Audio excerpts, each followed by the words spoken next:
Assalamualaikum warahmatullahi wabarakatuh. Bertemu kembali dengan saya, Nesi Anggun-Masari, dalam mata kuliah yaitu keperawatan menjelang anjing dan paliatif. Pada kesempatan kali ini, saya akan menjelaskan beberapa hal terkait tentang peran perawat dalam pelayanan paliatif di rumah sakit dan komunitas di dalam dukungan sosialnya ya. Jadi perlu kita ketahui bahwa di dalam pelayanan perawatan secara paliatif itu bisa dilakukan di rumah sakit dan juga di komunitas di luar dari rumah sakit. Jadi bagaimana perawat bisa melakukan penanganan hal tersebut secara simultan atau berkelanjutan. Berikut ini akan saya paparkan. Kita harus lebih dahulu mengetahui definisi perawatan paliatif ya. Di awal kita review kembali. Kata paliatif ini berasal dari kata bahasa Latin yaitu pallium yang berarti mantel, sedangkan bahasa Inggris to palliate berarti mengurangi penderitaan atau memberikan kenyamanan. Hal ini diterbitkan oleh Depkes pada tahun 2006. Sedangkan World Health Organization atau dari WHO mendefinisikan paliatif sendiri adalah pendekatan sistem perawatan secara terpadu untuk meningkatkan kualitas hidup pasien dan keluarga mereka ketika menghadapi penyakit terminal yang membahayakan jiwa dengan memberikan dukungan spiritual dan juga psikososial mulai saat diagnosis ditegakkan sampai pada akhir hidup pada pasien kanker. Jadi di awal itu banyak terjadi pasien-pasien kanker ya, dan dia merasa kehidupannya itu hanya dalam batas itu saja. Sedangkan kita tidak akan pernah tahu berapa waktu usia seseorang itu akan keberlangsungan hidupnya seseorang itu sampai usia berapa. Jadi pada perawatan paliatif ini kita lebih mempersiapkan seseorang dengan secara dukungan spiritual dan juga psikososial.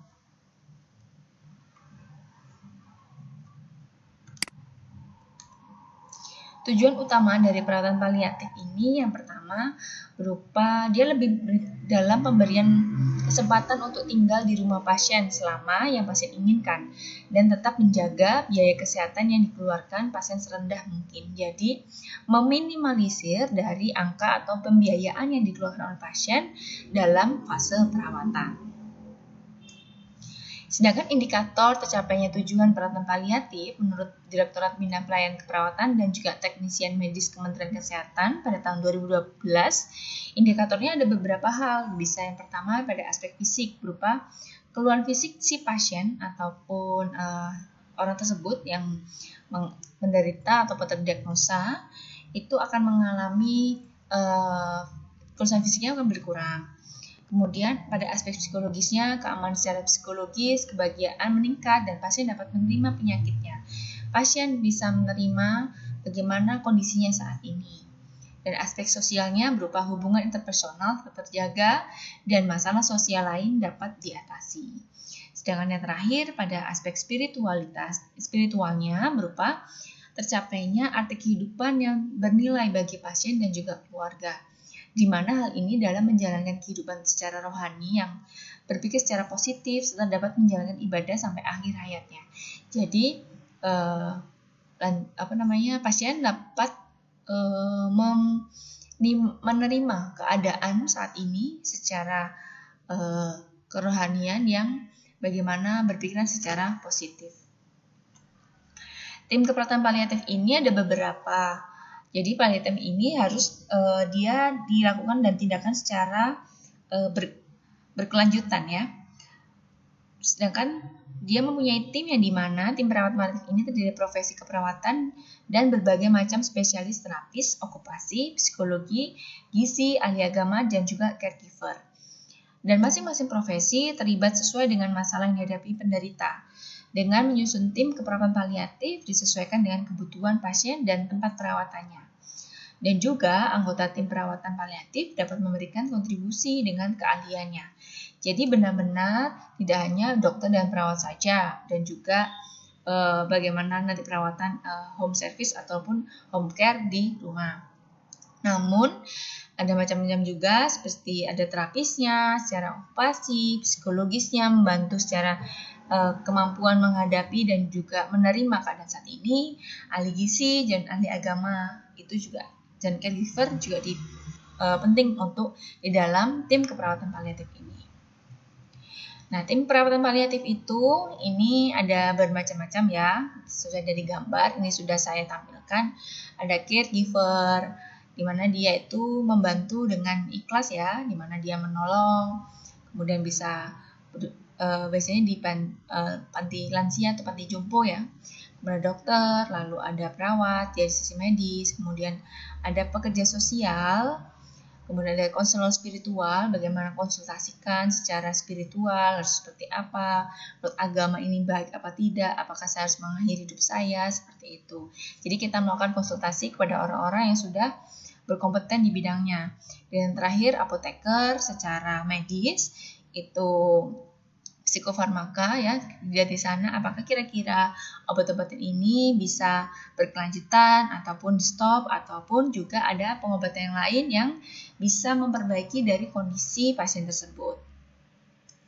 Nah, peran perawat dalam pelayanan paliatif itu kualitasnya harus dimiliki oleh perawat dalam perawatan akhir kehidupan, berupa dari keintiman, kesetaraan, pengasuhan, dan secara nurani.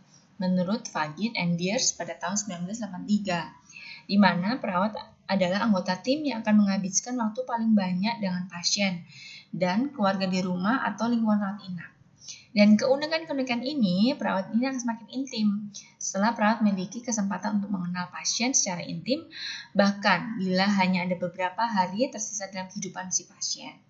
Dan tanggung jawab perawat dalam perawatan paliatif adalah kenyamanan fisik, psikososial, dan juga koordinasi perawatan si pasien. Nah, selain itu juga harus memiliki kemampuan yang sangat baik dalam mengaji fisik, psikososial, spiritual, tahap akhir, perkembangan penyakit, dan manajemen gejala serta nyeri. Perawat itu juga harus mendidik pasien dan keluarga tentang peran mereka dalam perawatan pasien paliatif seperti pemberi obat, penggunaan peralatan, perawatan kulit, dan pemenuhan kebutuhan sehari-hari. Bertanggung jawab dalam berkomunikasi antar anggota tim, mengawasi rencana perawatan, dan evaluasi keefektifannya dalam memenuhi tujuan pasien, serta mendukung partisipasi pasien dan keluarga dalam pengambilan keputusan dan advokat untuk pasien dan juga keluarga.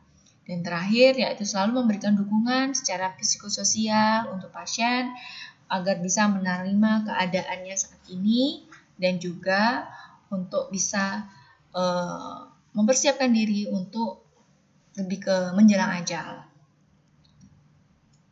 Nah, kriteria perawat paliatif ini menurut Direktorat Bina Pelayanan Keperawatan dan Teknisi Medis Kementerian Kesehatan Republik Indonesia pada tahun 2012, yang pertama, dia harus berpendidikan minimal D3 keperawatan ya.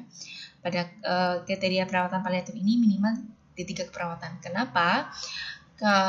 Sesuai pendidikan D3 ini adalah pendidikan paling minimal yang dicapai oleh seorang perawat dalam pemberian pelayanan secara keperawatan, yang dimana dia juga akan diajarkan beberapa tindakan keperawatan secara mandiri dan juga kolaboratif. Lalu yang kedua, memiliki pengalaman klinik minimal 3 tahun. Kenapa harus ada pengalamannya? Karena untuk melakukan perawatan paliatif ini tidak semudah untuk melakukan perawatan di rumah sakit ataupun perawatan yang bisa dilakukan seperti biasanya. Namun ini juga si pasien itu kita harus melihat dari segi fisiknya, kemudian psikososialnya, dan juga penerimaan diri. Jadi harus benar-benar orang yang sudah berpengalaman. Dan yang ketiga, telah mengikuti pelatihan perawatan paliatif terakreditasi. Nah, minimal kalau dari pendidikan juga dia harus ada pelatihan-pelatihan yang sudah dilakukan dan juga dilalui ya, dan juga itu dalam kriteria kelulusan dalam mengikuti pelatihan. Ini akan memberikan dampak bahwa si pasien dan keluarga itu yakin bahwa pasien itu akan dilakukan atau perawatan pada orang-orang yang berkompeten. Nah, di mana tempat perawatan paliatif? Perawat paliatif ini bertanggung jawab di perawatan paliatif mempunyai kewajiban memberikan edukasi dan informasi kepada keluarga dan pasien kanker. Edukasi ini diberikan mulai pada saat pasien didiagnosa, sama pasien mengalami sakit sampai akhirnya keluarga berduka. Salah satu informasi yang penting diberikan pada diskusian adalah yang didiskusikan adalah mengenai tempat perawatan paliatif.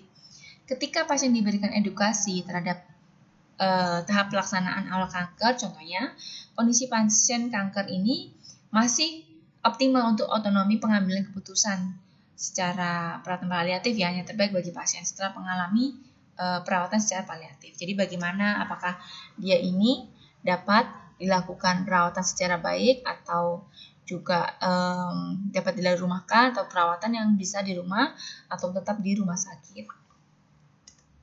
Nah, tempatnya di mana saja di dalam gambar ini sudah saya gambarkan ya. Ini ada perawatan paliatif di rumah sakit ya. Tapi rumah sakit ini kita lihat apakah memang masih tetap menerima apabila si pasien ini sudah melalui dan juga dengan perawatan secara maintenance ataupun tinggal perawatan mandiri saja. Jadi kita lihat di sana biasanya kalau di rumah sakit ini dia untuk penyakit-penyakit untuk diagnosa awal dan juga ada penyakit penyerta lainnya. Kemudian yang kedua ada hospice di mana dia berbentuk seperti nursing home ya, di mana dia juga ada untuk aktivitas, kemudian ada untuk bersosialisasi, kemudian ada perawatan, kemudian kegiatan-kegiatan yang lain. Untuk di Indonesia belum ada, namun di luar negeri itu sudah ada.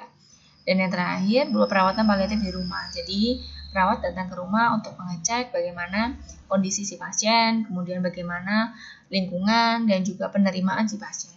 Dan untuk penjabarannya ini. Dan kalau misal peran perawat di perawatan paliatif itu ada valuing, finding meaning, empowering. Kalau yang di valuing ini memiliki kepercayaan dasar yang layak melekat dalam kesejahteraan manusia tanpa memperlihatkan berbagai karakteristik dan beberapa individual. Valuing ini mengizinkan perawat terus menghormati dan memberikan perawatan kepada pasien walaupun dalam kondisi yang berbeda. Sedangkan kalau finding meaning berarti perawat mampu mendampingi pasien menemukan arti dalam situasi, membantu pasien memfokuskan kehidupan sampai mereka mati, membantu mereka melakukan yang terbaik dalam situasi apapun, dan menyumbangkan harapan, mendorong merefleksikan kehidupannya, membantu mereka memenuhi kebutuhan spiritual, dan juga mengakui kematian dengan pembicaraan dengan terbuka tentang kematian ketika pasien dan keluarga menginginkan mereka melakukannya. Kemudian ada empowering, meliputi memvalidasi, mengakui, dan memperbaiki, dan memberikan informasi, memvalidasi kekuatan individual dan keluarga. Perawat melibatkan pasien dan keluarga dalam membuat strategi perencanaan, memberikan dukungan, memberikan pilihan, dan memberikan informasi. Dan juga perawat menunjukkan sikap menghormati hak pasien dan juga kemampuan dalam pengambilan keputusan. Selain tiga ini, juga ada connecting, doing for, dan juga preserving owning integrity. Kalau connecting ini membuat kontrak dengan pasien, membangun hubungan terapeutik. Jadi kita harus BHSP terlebih dahulu ya. Dan ini meliputi pengenalan, membangun kepercayaan, menjelaskan peran, mengumpulkan informasi utama, dan menjelaskan bagaimana bisa menghubungi perawat. Jadi melakukan pasien ini dibuat untuk biar bisa mandiri. Kemudian ada doing for ini fokus ke perawatan pada perawatan fisik pasien, meliputi kontrol nyeri, gejalanya, kemudian distress planning, membantu untuk mengakses peralatan dan membantu perawatan secara langsung. Ada kolaborasi juga, dan juga dia bisa berbagi informasi, melayani hubungan antar berbagai institusi dan juga program, mediasi kepentingan keluarga, dan menjelaskan keuntungan bagi pasien dan juga keluarga. Dan yang terakhir yaitu preserving owning integrity, yaitu identik dengan kemampuan perawat menyeimbangkan rasa bersalah terhadap diri sendiri, harga diri, dan tingkat energi. Hal ini dikaitkan dengan kegiatan perawat yang terlalu sering menghadapi penderitaan. Kemudian yang terpenting adalah dilakukan perawat untuk meningkatkan kualitas hidup pasien lebih pada pasien paliatif. Dan dapat dilihat melalui evaluasi perawat terhadap perawatan yang diberikan kepada pasien. Dan rekomendasi untuk memvalidasi penggunaan perawatan rumah pada perawatan paliatif ini, memberi pelayanan perawatan di rumah harus memiliki pengetahuan dan keahlian dalam pengelolaan gejala pasien, dan juga memberitahu kepada perawat tentang keterampilan yang mereka perlukan untuk mengelola masalah keperawatan pasien. Agar di mana perawatan paliatif ini berhasil di rumah, maka dokter dan juga ahli itu harus bekerja sama dengan merawat si pasien. dan siap untuk memecahkan masalah saat masalah yang tersebut timbul pada keadaan pasien. Kemudian tidak masalah bagi dokter untuk menerima pasien ke rumah sakit daripada bekerja dengan merawat di rumah untuk menjaga pasien di rumah. Jadi kalau misal ada penyakit-penyakit yang bisa sering muncul ya, itu bisa langsung dirujuk ke rumah sakit. Jadi tidak harus di dokter ini atau perawat atau tim medis datang ke rumah. Dan rekomendasi lainnya yaitu dalam memvalidasi penggunaan perawatan rumah pada perawatan paliatif, ada perkembangan pengetahuan perawatan dalam perawatan rumah dijauh dalam penelitian. Ada beberapa faktor ya. Dari yang pertama, staf bertanggung jawab untuk perawatan pasien langsung di rumah dan harus memiliki kontak dengan para ahli yang memiliki pengetahuan dan keterampilan khusus terkait dengan kebutuhan spesifik penyakit si pasien. Kemudian ada memasuki perawatan secara hospice, di mana perawat home care harus memiliki pengetahuan dan pengetahuan yang tinggi dalam pemberian perawatan paliatif kepada pasien yang akan melakukan perawatan. Kemudian ada dengan memberikan perawatan home care intensif dalam waktu yang singkat, pasien ini dibantu mengatasi masalah terkini dengan cara yang paling efektif. Kemudian ada pasien dengan masalah yang kompleks termasuk gejala yang sulit memerlukan bantuan untuk melakukan transisi dari rumah sakit ke rumah mereka. Perawat membutuhkan akses terhadap informasi, pelatihan keterampilan, dan sumber daya untuk membantu memberikan bantuan penting. Dan terakhir, penggunaan model inovatif ini untuk mempertimbangkan berbagai strategi memberikan perawatan kepada pasien dan juga keluarga. Penggunaan telepon telah terbukti menjadi strategi efektif dalam membantu keluarga mengatasi peran dalam pengasuhan atau peran dari pengasuh tersebut. Nah, salah satu model inovatif yang perlu dipertimbangkan dalam memperlakukannya spesialis palliative care atau SPC menurut World Health Organization atau WHO, ini sangat mendukung adanya spesialis palliative care atau SPC di setiap rumah sakit. SPC ini dibangun oleh beberapa tim profesi yang bekerja di dalam rumah sakit sebagai tim konsultasi dan di luar rumah sakit berupa komunitas dalam bentuk home care yang dimana nursing home dan juga hospice. Setelah semisal pada pasien kanker ini paliatif ini dapat dipulangkan atau dirumahkan. SPC ini terdiri dari dokter, perawat, dan yang berpengalaman, psikolog, dan juga pekerja sosial. Dan melalui adanya SPC ini, contohnya pada negara United States Amerika atau USA selama 10 tahun terakhir ini, terjadi peningkatan permintaan, di mana pelayanan paliatif ini sampai mencapai 5 kali lipat.